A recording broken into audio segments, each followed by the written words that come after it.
Hey everyone, Adam Still from Hot Pole Studios here, and today I wanted to show you a shiny piece of kit that we got for the studio.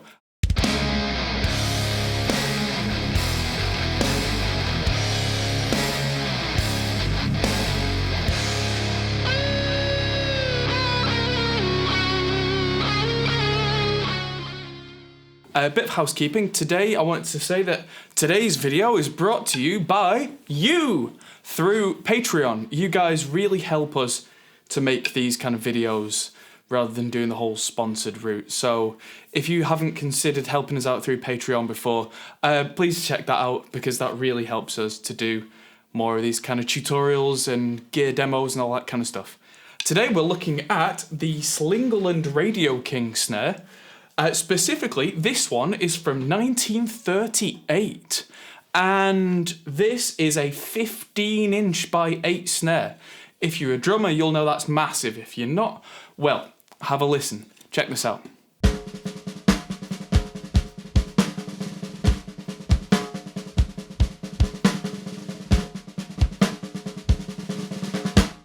Okay, so this drum is absolutely massive.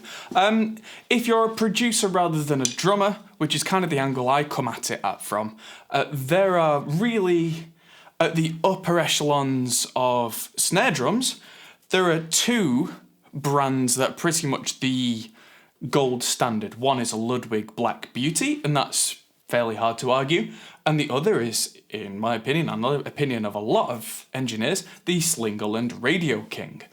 Now, I got a house kit in recently, which was this Pearl Export series, which is it's a trusty workhorse. It's nothing to write home about, but, you know, for what I need it for, it'll do. Most drummers bring their own kits in, but I wanted to have a house kit to use.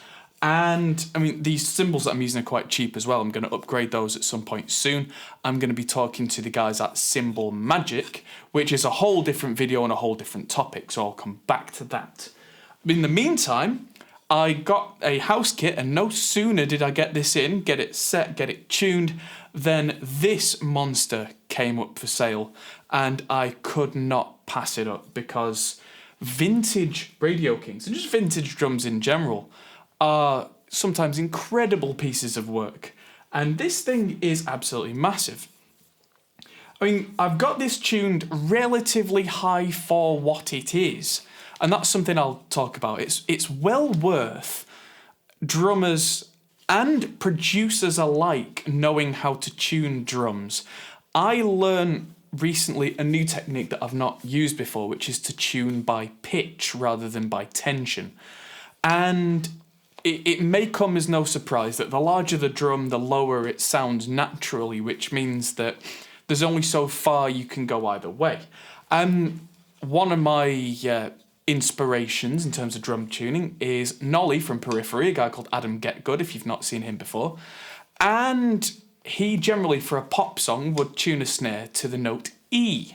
Now, the way you do that is you take your snares off, you tune your bottom head first, which we'll talk about another time, but you then tickle, just gently tap, just next to each lug, and that will ring a note out that you should listen for.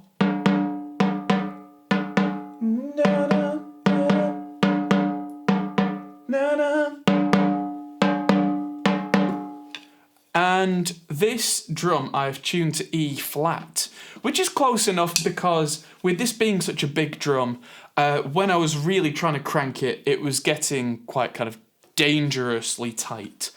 I mean, there's tight and then there's, you know, going to break a skin. But the upshot of this is that you get a lovely, if I turn the snare back on, deep sound. Now, this drum and some drums of this vintage have some fantastic features.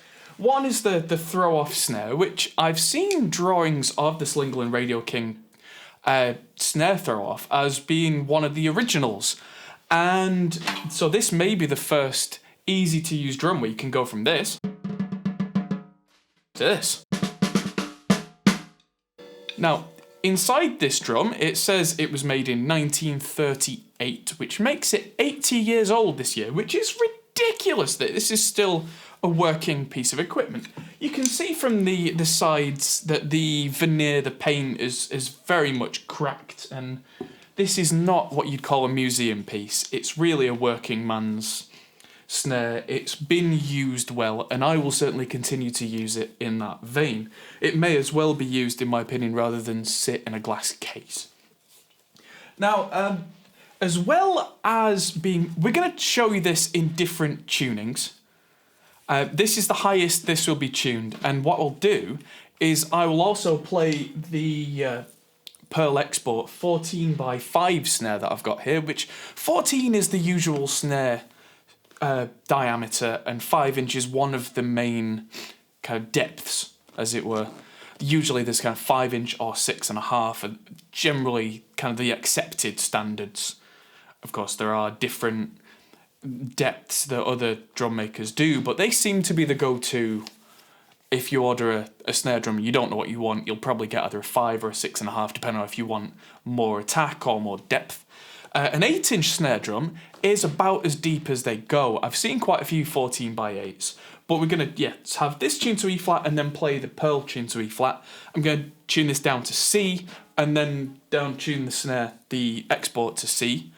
Then I'm going to play this down to an A, which is really quite low. I'll try the Pearl export down at an A, but I think the tension on that will be so loose it'll just flap, whereas an A on this would be beautiful for a slow song, a big ballad. It'll have a big, kind of deep kind of sound to it. And that's really what I wanted this snare for. Two reasons. One, for a big, ballady pop snare. And when you tighten this pretty much as tight as it'll go, you get that big, kind of deep crack of a sound without it being kind of tinny in any way. Now, while I'm talking about the details of this particular snare drum, it does have, well, it's got the traditional style snare that's held on by, just a string, rope cord. It's so big, an 8-inch snare drum, that what I've seen quite a few producers do, and what I'm doing here, is instead of using 2 microphones on the snare drum, I'm using 3.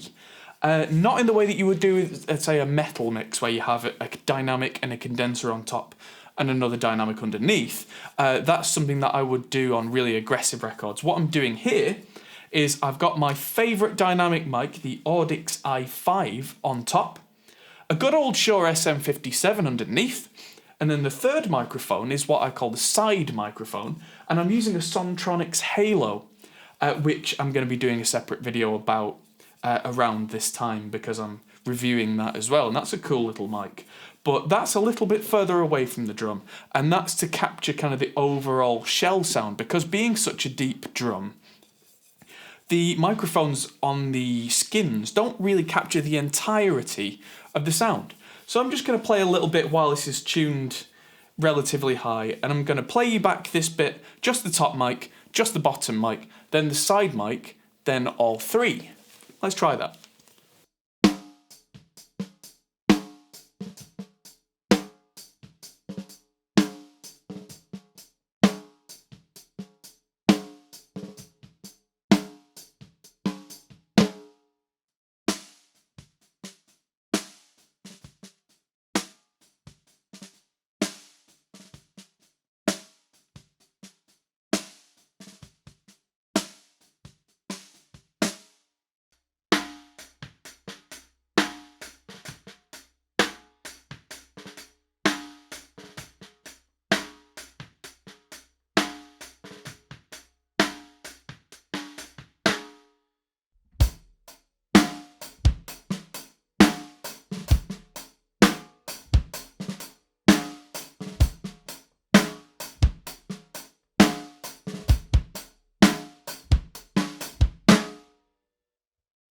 Now, one thing you may have noticed about this snare sound was that it seems really quite controlled in terms of overtones, but there's no moon gel or anything, there's no tape on the drum.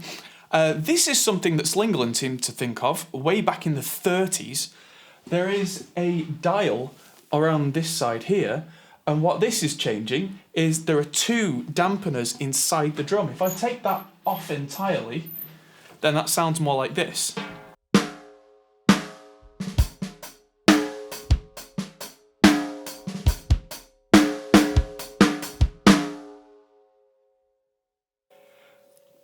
Now, that is ringing quite a lot, and that it still sounds like a great drum to me, but in a modern context, I mean, I have made sure this is tuned, but because it's so high, it's got some overtones ringing out.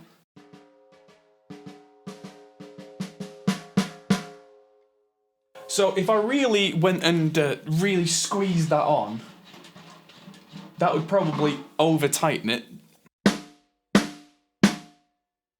I've got the snares relatively loose as well. I could tighten them a little. So this is now kind of too choked.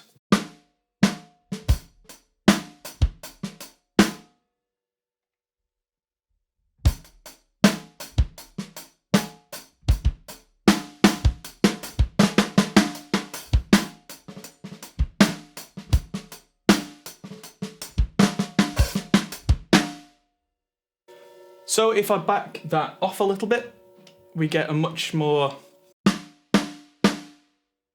Back on a little. There we go. What I really want with the snare underneath is to be able to tap with my finger and just have the snares respond without choking.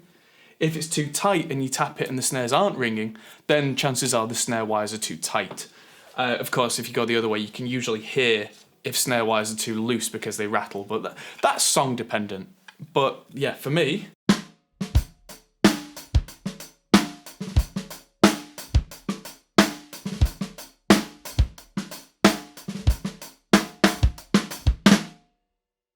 that is what I might call a radio-ready snare sound. I'm not going to have to do much to this sound to get that to be a radio-ready pop song.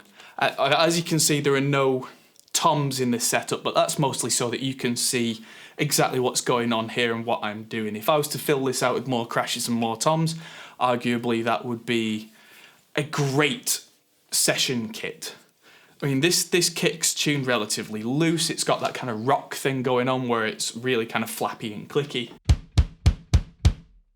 The snare's got not too much ring on. The hats are 13s. I'll probably replace these with dark 14s. And I've got a 20-inch ride, which I'll probably replace with a 22. And then add the rest of the kit with it. And to me, that would be the sound of a great number of records.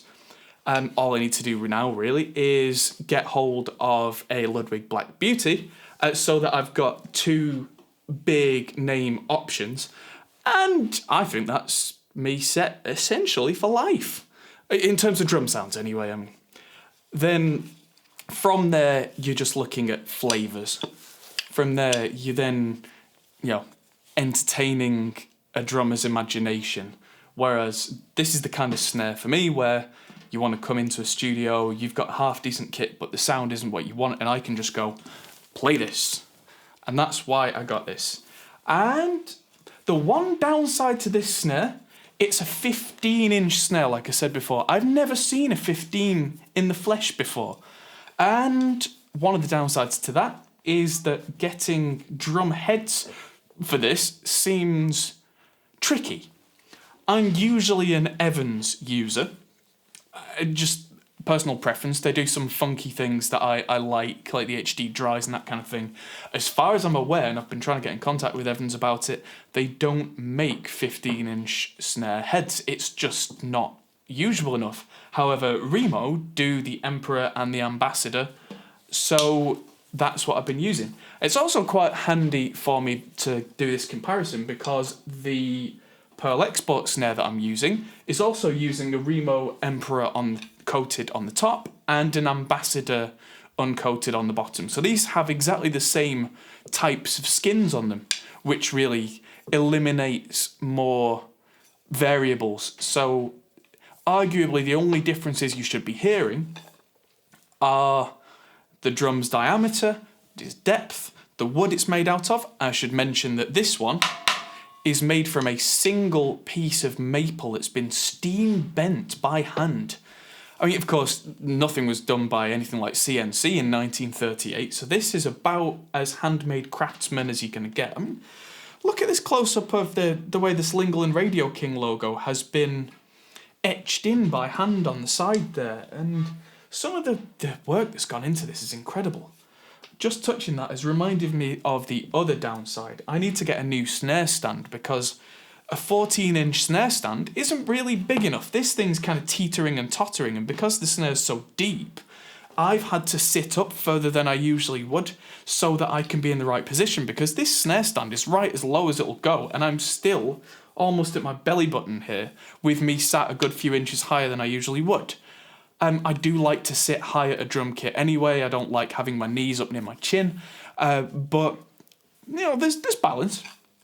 So, without any more yapping from me, I'm going to play the snare a little more, I'm going to down tune it, and I'm going to do some straight comparisons with the Pearl Export snare. So, off we go.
And so there you have it.